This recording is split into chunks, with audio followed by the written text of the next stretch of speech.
إن الحمد لله نحمده ونستعينه ونستغفره ونؤمن به ونتوكل عليه ونعوذ بالله من شرور أنفسنا ومن سيئات أعمالنا. من يهده الله فلا مضل له ومن يضلل فلا هادي له، وأشهد أن لا إله إلا الله وحده لا شريك له، وأشهد أن محمدا عبده ورسوله. اللهم صل على محمد وعلى آل محمد كما صليت على إبراهيم وعلى آل إبراهيم إنك حميد مجيد. اللهم بارك على محمد وعلى آل محمد كما باركت على إبراهيم وعلى آل إبراهيم إنك حميد مجيد.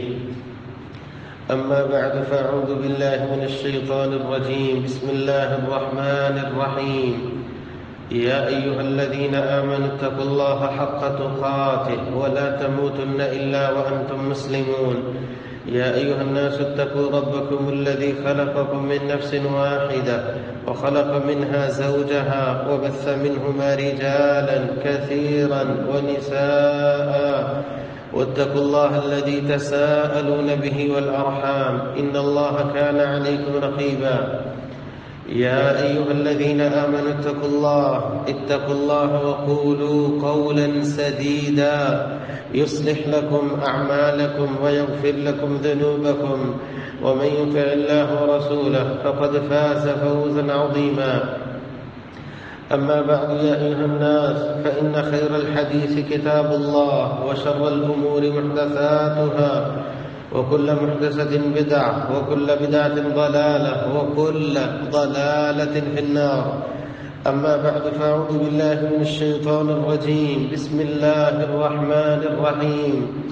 إن إبراهيم كان أمة قانتا لله حنيفا ولم يكن من المشركين. انتہائی قابل قدر لائق ست تکریم سامعین مکرم، آج کی ہماری گفتگو کا محور عربی کا ایک مختصر جملہ منذ اسلمت، جس کی وضاحت اور ایکسپلینیشن میں اگر میں اقبال رحمہ اللہ کا یہ شعر بول دوں تو کافی ہو جائے گا. مسجد تو بنا دی شب بھر میں ایمان کی حرارت والوں نے، من اپنا پرانا پاپی تھا برسوں سے نمازی بن نہ سکا. اقبال بڑا اپدیشک ہے، من باتوں میں منہ لیتا ہے، گفتار کا غازی تو یہ بنا، کردار کا غازی بن نہ سکا. کردار کو سنوار لینا صحابہ کرام رضوان اللہ علیہ مجمعین نے سنوارا. کیسا سنوارا؟ پھر یہ جملے اپنی زبان سے وہ بولا کرتے تھے.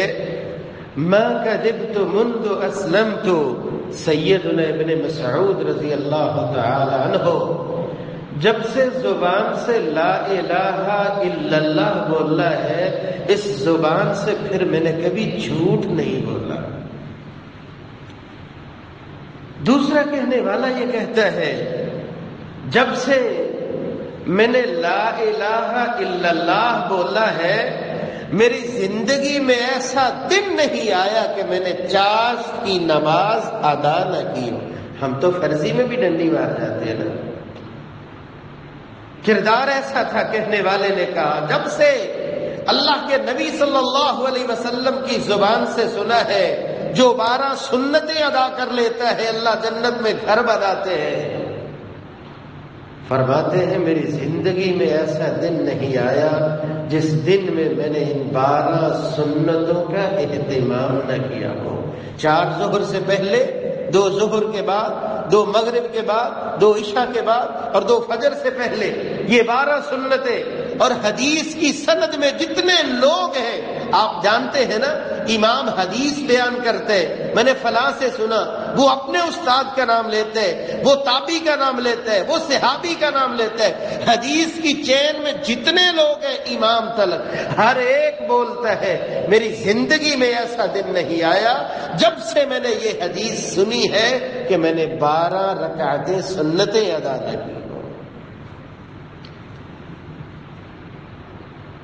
بولنے والا یہ بولتا ہے ما صلیت صلاۃ منذ اسلمت، میری زندگی میں جب سے میں نے لا الہ الا اللہ بولا ہے کوئی ایسی نماز نہیں آئی کہ میں نے نماز کو اتنا سنوارا ہے میرا دل مطمئن ہے کہ یہ نماز میرے گناہوں کے لیے کفارہ بن جائے گی۔ ہم تو کبھی کبھی جان چھڑانے پہ آ جاتے ہیں نا، 2 ٹکرے ماری اور کیا۔ اللہ ذوالجلال ہمیں کردار کا غازی بننے کی توفیق عطا فرمائے۔ ان دنوں میں یہ جو گزرتے ہوئے ایام ہیں، ایک بہت بڑا کردار جو میری اور آپ کی سوچ میں ہونا چاہیے، ہماری سوچوں کا محور ہونا چاہیے، آنے والے دنوں میں جس کردار کی سنت کو دنیا کے کونے کونے میں ہر مسلمان زندہ کرے گا، سیدنا ابراہیم علیہ السلام۔ اتنا بڑا کردار کہ نماز میں، تشہد میں اگر درود شریف اور اس کردار کا تذکرہ وعلی آل ابراہیم اگر نہیں ہوگا نماز مکمل نہیں ہو سکتی۔ جس کے کردار کے بارے میں میرے رب نے فرمایا میں نے امتحان تو بڑے لیے تھے لیکن میرے ابراہیم کا کردار اتنا اونچا ہے فَأَتَمَّهُنَّ، پورے کے پورے ہی نمبر لیے ہیں۔ اور پھر میرے رب نے فرمایا ان ابراہیم کان امتن، بندہ ایک ہے، لفظ امت استعمال فرمایا، یہ 1 مین آرمی تھے، ایک بندہ تھا، کام پوری جماعت کا کر دکھایا۔ قانتا للہ، کیوں ایسا ہوا؟ یہ رب کے فرما بردار تھے۔ جب فرما برداری حقیقت میں، دن میں، رات میں، قول میں، عمل میں، بول میں، اخلاق میں، کردار میں، دل و دماغ میں کوٹ کوٹ کے بسی ہوتی ہے، جب فرما برداری ایسی ہو پھر میرا رب کام بھی ایسے لیا کرتا ہے۔ وَلَمْ يَكُ مِنَ الْمُشْرِكِينَ، یہ کردار تھا سیدنا ابراہیم علیہ السلام کا، توحید سے پیار کرنے والے تھے اور شرک سے بیزار رہنے والے تھے۔ شاکرا لانعمہ، اللہ جلال نے جتنی بھی نعمتیں دی تھی نا رب کا شکریہ ادا کرتے تھے۔ بڑھاپے میں ملے تھے ابراہیم اور اسماعیل علیہ السلام، قرآن مجید میں اللہ نے نقشہ کھینچا، شکریہ ادا کیا، الحمدللہ، یہ تعریفیں تو اللہ کی ہے۔ الذی وہب لی علی الکبر اسماعیل و اسحاق، جس نے بڑھاپے میں دیے ہیں یہ چاند سے جو بچے عطا کیے۔ ان ربی لسمیع الدعاء، دعاؤں کو سنتا ہے تو میرا رب بھی سنتا ہے۔ میرے اور آپ کے کردار میں اگر اللہ پہ توکل آ جائے، جس کا رب پہ توکل ہوا کرتا ہے میرا رب اسے ضائع نہیں کیا کرتا۔ رب نے امتحان تو مختلف لیے تھے نا، لیکن توکل کی بات ہے، دیکھیے جب بیوی کو چھوڑا، چاند سے بچے کو چھوڑا، بیوی کے سوال کے جواب میں جب بتایا کہ میرے رب کا حکم ہے، بیوی نے کیا بولا تھا؟ جب رب نے کہا ہے ہمارا رب ہمیں کبھی ضائع نہیں کرے گا۔ آپ نے دین کو اختیار کیا، آپ نے دین کے لیے وقت نکالا، آپ نے دین کی راہ میں اپنے خون پسینے کی کمائی کو لگایا۔ رب پہ بھروسہ کیجئے، نہ رب آپ کا وقت ضائع کرے گا، نہ رب آپ کا پیسہ ضائع کرے گا۔ نیت خالص رکھنا، توحید والے بن کے رہنا، رب کبھی ضائع نہیں کیا کرتا۔ کیسے؟ بچہ تھا، بلک رہا تھا، تڑپ رہا تھا، سسک رہا تھا، پانی کی بوند تک نظر نہیں آتی تھی، کس طرح ابراہیم علیہ السلام کی بیوی کبھی کوہ صفا کی جانب دوڑی تھی، کبھی مروہ کی جانب دوڑی تھی۔ ان الصفا والمروہ من شعائر اللہ، میرے رب نے وہ دوڑنا بھی ایسے زندہ فرمایا، کوئی عمرہ کرنے والا کوئی حج کرنے والا اتنی دیر تک رب کے دربار میں حاضری قبول نہیں ہے جب تک صفا مروہ کی وہ اسی انداز سے اسی سنت کو زندہ نہیں کر لیتا۔ اس طرح میرا رب جو اللہ پہ توکل کرتا ہے اس کا عمل کبھی ضائع نہیں کیا کرتا۔ فَإِنَّ اللَّهَ شَاكِرٌ عَلِيمٌ، لفظ شاکر کا مطلب ہے بڑا قدردان ہے۔ ہم دنیا میں کہتے ہیں نا وہ فلاں بندہ جو ہے نا وہ بڑا قدردان ہے، میرا رب بڑا قدردان ہے۔ علیم کا لفظ میرے اور آپ کے دل میں یہ بات ڈالنے کے لیے فرمایا، لوگوں یہ مت سمجھنا کہ تم کسی کے ساتھ کوئی نیکی کرتے ہو، مخفی کرتے ہو، احسان نہیں جتلاتے، کہیں دماغ میں یہ فطور آ جائے، کسی کو کون سا پتہ چل رہا ہے یہ تو ایسے نیکی ضائع ہو جائے گی۔ نہیں، رب تیرے دل کے اندر چھپے ہوئے بھید بھی جانتا ہے۔ نیکی اس کے لیے کی ہے نا، رب بڑا قدردان ہے۔ لا یضیع اجر من احسن عملا، احسان نہ جتلاؤ، دنیا کو نہ دکھلاؤ، یہ نیکی رب کے لیے کی ہے۔ غریب پہ احسان جتلا کے اپنی نیکی کو ضائع مت کر لینا، تم نے رب کے لیے کیا ہے، جتنا چھپاؤ گے اتنا اللہ بلندیوں سے آپ کو نوازیں گے۔ جب کوئی شخص رب پہ توکل کیا کرتا ہے، میرا رب اسے تنہا نہیں کیا کرتا، تنہا نہیں کیا کرتا۔ آپ نے نیکی کو اختیار کیا، دین کو اختیار کیا، رب کے راستے کو اختیار کیا، چھوڑ دیں اگر چھوڑتے ہیں، کوئی دین کی وجہ سے تم سے نفرت کرتے ہیں تو چھوڑنے دیں، کوئی بات نہیں ہے۔ آپ نے دین کا راستہ اختیار کیا ہے، رشتہ دار چھوڑتے ہیں چھوڑ دیں، اگر توحید کی وجہ سے چھوڑتے ہیں، اپنے منہ موڑتے ہیں توحید کی وجہ سے تو موڑ دے دے۔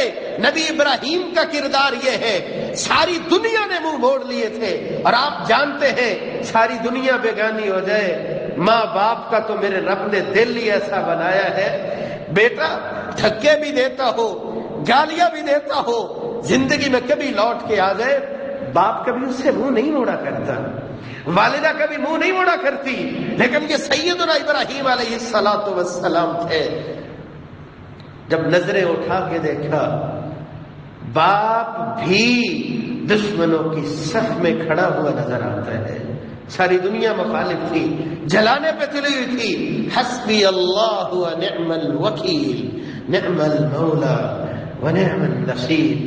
جو رب کا ہو جایا کرتا ہے نا، پھر پانی کی موجیں اور لہریں بھی ہوں اس کے لیے موت کا سامان نہیں بنا کرتی، آگ اور آگ کی تپش اور حرارت بھی ہو جس کا کام جلا دینا ہے، وہ آگ بھی بندے کو جلایا نہیں کرتی۔ شرط یہ ہے ہم کردار میں، قول و قرار میں اللہ کے ہو جائیں، ہم عملی طور پہ اللہ والے بن جائیں۔ جو اللہ والا ہو، جو کہے کہ میں اللہ والا ہوں، میں فلاں کا ہوں، میں نے بھی سمجھا لا الہ الا اللہ بولتا ہوں اللہ والا بن گیا ہوں، لا الہ الا اللہ بولتا ہوں میں رب کا بن گیا ہوں، مجھے سوچنا چاہیے کانوں میں جب آواز پڑتی ہے اللہ اکبر، جب میں اللہ والا ہوں، پھر میں سستی کا شکار کیسے ہو جاتا ہوں؟ رب کی آواز کو بھی سنوں، اپنے کام میں مگر نہ ہوں، موبائل پہ، گھر میں، شاپنگ، دکان پہ، کسی بھی جگہ پہ نہیں۔ میرے بھائیوں، جو رب والے ہوا کرتے ہیں ان کے کام بھی رب کی رضا والے ہوا کرتے ہیں۔ یہ دن جو گزر رہے ہیں نا میرے بھائیوں، عظمت کے اعتبار سے اللہ ذوالجلال نے ان دنوں کو بڑی عظمت سے نوازا ہے، بڑے مقام اور شان سے نوازا ہے۔ تو ان دنوں میں جس کی سنت کو زندہ کرنے کا ایک ذہنوں میں پلان جاری ہے، جہاں وہ ذہن میں نقشہ ہو کہ سنت ابراہیمی کو قربانی اللہ کی راہ میں پیش کر کے زندہ کرنا ہے، وہاں نیت باندھیے اپنے کردار کو بھی اسی طرح پیدا کر کے خوبصورت بنانا ہے، کردار کو بھی زندہ کرنا ہے، جس میں بول ہو اچھا بول ہو، قول ہو اچھا قول ہو، سوچ ہو اچھی سوچ ہو، فکر ہو اچھی فکر ہو۔ کردار کی خوبصورتی میرے بھائیوں، جتنی توحید اعلیٰ ہوا کرتی ہے، کردار بھی اتنا خوبصورت ہوا کرتا ہے۔ جتنا زبان پہ الحمدللہ الحمدللہ، یہ زندگی کے معمولات ہیں، خوشی ہے، غمی ہے، دیر ہے، سویر ہے، اجالا ہے، اندھیرا ہے، یہ زندگی کے سلسلے میرے رب کے بنائے ہوئے ہیں۔ وَتِلْكَ الْأَيَّامُ نُدَاوِلُهَا بَيْنَ النَّاسِ، جیسا بھی لمحہ ہو، کردار کی خوبصورتی یہ ہے۔ الحمدللہ، الحمدللہ، اللہ دے کے بھی آزماتے ہیں، پھر رب چھین کے بھی آزماتا ہے، وہ دے بھی دے پھر بھی الحمدللہ، اگر محروم کر دے پھر بھی الحمدللہ۔ اللہ کی رضا پہ راضی رہنا یہ کردار کی بہت بڑی خوبصورتی ہے، اور رب کے حکم کے سامنے سر تسلیم خم کر دینا یہ کردار کی خوبصورتی ہے۔ کتنے ہی موقع آئے سیدنا ابراہیم علیہ السلام کی زندگی میں جب اللہ کے حکم پہ سر تسلیم خم کر دیا، مانا ہے رب کا حکم مانا ہے۔ کردار کی خوبصورتی یہ ہے کہ جہاں زندگی میں توحید ہے، شرک سے بیزاری ہے، وہاں آپ جتنے ماں باپ کے فرما بردار بن جائیں، آپ کے کردار کو یہ عمل خوبصورت بنا دیتے ہیں۔ نبی ابراہیم نے مشرک باپ کو بھی مخاطب کیا ہے نا، تو کیسے کیا ہے؟ یا ابتی، یا ابتی۔ اور ان کے بیٹے اسماعیل علیہ السلام اپنے باپ کے سامنے جب اللہ کا حکم سنا، کہا وہ کرو جو رب نے کہا ہے، انشاءاللہ من الصابرین، اس زبان سے اف تک نہیں ہوگا۔ ماں باپ کی اطاعت و فرما برداری یہ کسی بھی بندے کے کردار کو خوبصورت بنا دیا کرتی ہے، اور جن کے ماں باپ زندہ ہیں وہ احترام کریں، اخلاق سے پیش آئیں، دعائیں لیں، احترام کریں، ہاں وہ انداز اختیار کرے جو ان کو خوشی دے، اور جن کے داغے مفارقت دے چکے ہیں کہا رب اجعلنی مقیم الصلاۃ، یہ نبی ابراہیم کا کردار ہے۔ ومن ذریتی ربنا وتقبل دعاء ربنا اغفر لی ولوالدی، دعائیں کیجیے۔ اولاد سے جو خوبصورت سلسلہ مائی باپ کو ملتا ہے وہ یہ دعائیں ہوتی ہیں۔ اولاد درد دل سے دعا کرے، اللہ مجھے بھی معاف فرما، میرے ماں باپ کو بھی معاف فرما۔ اولاد کے لیے ایسا سلسلہ بنائیے جس طرح آپ کہتے ہیں نا قربانی، مال لگتا ہے، آپ مال کی قربانی دیتے ہو، انبیاء کی سنت یہ ہے مال کی قربانی بھی اللہ کی راہ میں پیش کرو، اولاد کی قربانی بھی اللہ کی راہ میں پیش کرو۔ آپ کہیں گے اولاد کی قربانی کیسے؟ آپ دیکھتے ہو نا عمران کی بیوی جن سے سیدہ مریم علیہ السلام پیدا ہوئی، اولاد کی قربانی دی تھی، پیدا ہونے سے پہلے ہی کہا یا اللہ اس کو دین کے لیے قبول فرما۔ یہ قربانی ہے، انبیاء کی سیرت ہے، اپنی اولاد کو دین پہ لگاؤ، دین پہ عمل کرنے کی راہیں ان کے لیے آسان کرو۔ باپ سوچتا ہے نا میرے بچے کیا کریں گے، اتنی پراپرٹی ہونی چاہیے، ہاں ہونی چاہیے، خوبصورت انداز سے زندگی گزاریے، لیکن جس طرح جینے کی خوبصورتی ہے کردار کی خوبصورتی پہ نظر رکھیے۔ اولاد کس طرح کردار کو خوبصورت بنا کے زندگی گزارے، نمازیں پڑھتے ہوئے، ذکر کرتے ہوئے، تہجد پڑھتے ہوئے، قرآن پڑھتے ہوئے، آپ کے لیے دعائیں کرتے ہوئے، جہاں رب کو سمجھے وہاں مخلوق کے معاملات کو بھی سمجھے۔ اللہ ذوالجلال اس پہلو کو زندگی میں اتارنے کی توفیق عطا فرمائے۔ وآخر دعوانا ان الحمدللہ۔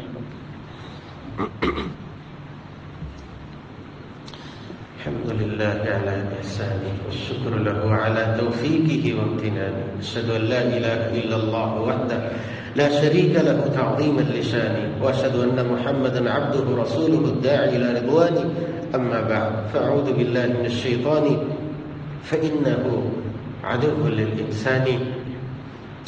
انتہائی قابل قدر اللہ کی راہ میں مال پیش کرنا، قربانی خرید کے قربانی کا جانور پیش کرنا، میرا رب کہتا ہے نہ خون پہنچتا ہے نہ ہی یہ گوشت پہنچتا ہے، دلوں کا تقویٰ پہنچتا ہے۔ کیوں نہ ہم پہلے سے اس فکر کو زندہ کریں، اے اللہ ہمارے دلوں میں اپنا خوف پیدا فرما، ہم گناہگار ہیں، خطا کار ہیں، سیاہ کار ہیں، ان باریک بینیوں کو نہیں سمجھتے۔ میرے رب تو نے تو وہ سارے راستے بنائے ہیں کہ ہم ہمارا تعلق تجھ سے جڑا رہے۔ یا اللہ نماز کو دیکھتے ہیں، قربانی کو دیکھتے ہیں، روزے کو دیکھتے ہیں، زندگی کے معمولات، ہر طرح سے شریعت ایسی ہے کہ موڑ کے انسان کو رب کی جانب لانا چاہتی ہے۔ یا اللہ ہم ہی اتنے بے وفا گزرے، ساری باتیں تیری جانب لانے والی تھیں، یا اللہ ہم پھر بھی تجھ سے دور جانے والے کام کر جاتے ہیں، لیکن میرے مولا توفیق تو تو نے دینی ہے، حفاظت تو تو نے کرنی ہے۔ یا اللہ تیرے گھر میں بیٹھے ہیں، تیرے گھر میں بیٹھے ہیں، کوئی گھر میں آ جائے لوگ اس کو خالی نہیں لوٹاتے۔ یا اللہ جب تیرے گھر میں آ گئے ہیں، یہ مخلوق خالی نہیں لوٹاتی۔ یا اللہ تو خالق ہے، ہم تجھ سے مانگتے ہیں، یا اللہ ہمیں کردار کو خوبصورت بنانے کی توفیق عطا فرما۔ ہم قربانی کے اصل مقصد کو سمجھیں، اس مغز کو دل میں بٹھائیں، اپنے کردار کو خوبصورت بنائیں، نماز پڑھ کے، ذکر کر کے، تلاوت کر کے۔ یہ دن اللہ نے رکھا کہ تم قربانی اللہ کی راہ میں پیش کرو، اس کے پیچھے اصل سوچ یہ تھی وہ لوگ جو غریب ہے، نادار ہے، مسکین ہے، کس انداز سے یہ کاروبار عروج پاتا ہے، کتنے لوگوں کے گھروں میں چولہا جلتا ہے، کتنے لوگ اچھے انداز سے رب کا پہنچایا ہوا رزق کھاتے ہیں، لیکن اصل بات تو یہ ہے نا کہ دل و دماغ میں یہ فکر ہو کہ میں اپنوں کا فکر کروں، جس طرح میں خود کھا کے سوتا ہوں کسی غریب کے ساتھ بھی تعاون کروں۔ اللہ ہمارے دلوں میں ایسا احساس پیدا فرما۔ اگر کچھ دے نہیں سکتے تو اپنے مسلمان بھائیوں کے لیے دعائیں کرنے کی توفیق عطا فرما۔ ہم جہاں اپنے لیے مانگتے ہیں اللہ مسلمان بھائیوں کے لیے بھی مانگے۔ اللہ تو اس کو سلامت رکھ، اس کے گھر بار کو سلامت رکھ، اس کی اولاد کو سلامت رکھ۔ یا اللہ ہمیں توفیق دے، ہم دلوں سے نکال دیں، حسد نکال دیں، بغض نکال دیں، خدورت نکال دیں، نفرتیں نکال دیں، محبتوں سے جینے کی توفیق عطا فرما۔ اخلاق کے ساتھ بولیں، اکرام کے ساتھ بولیں، چہرے پہ مسکراہٹ لے کر کے بولیں، جیسے سامنے چہرے پہ مسکراتے ہو اس طرح دل کے اندر بھی اپنے مسلمان بھائی کے لیے دعائیں ہو کہ دنیا سے جائیں تو لوگ رو کر کے کہیں بڑے اخلاق والا تھا، بڑی محبت رکھنے والا تھا، جو دنیا میں دین کی وجہ سے محبت رکھتا تھا رب بھی اعلان کرتا ہے میں نے اپنی محبت اس کے نام کر دی ہے۔ یا اللہ یہ زندگی بھی ہمیں کردار کے اعتبار سے خوبصورت بنانے کی توفیق دے۔ یا اللہ عمل کی راہیں ہمارے لیے آسان فرما، جو پریشان ہے پریشانیاں دور فرما، جو تنگ حال ہے تنگیاں دور فرما، جو مقروض ہے قرضے اتارنے کی توفیق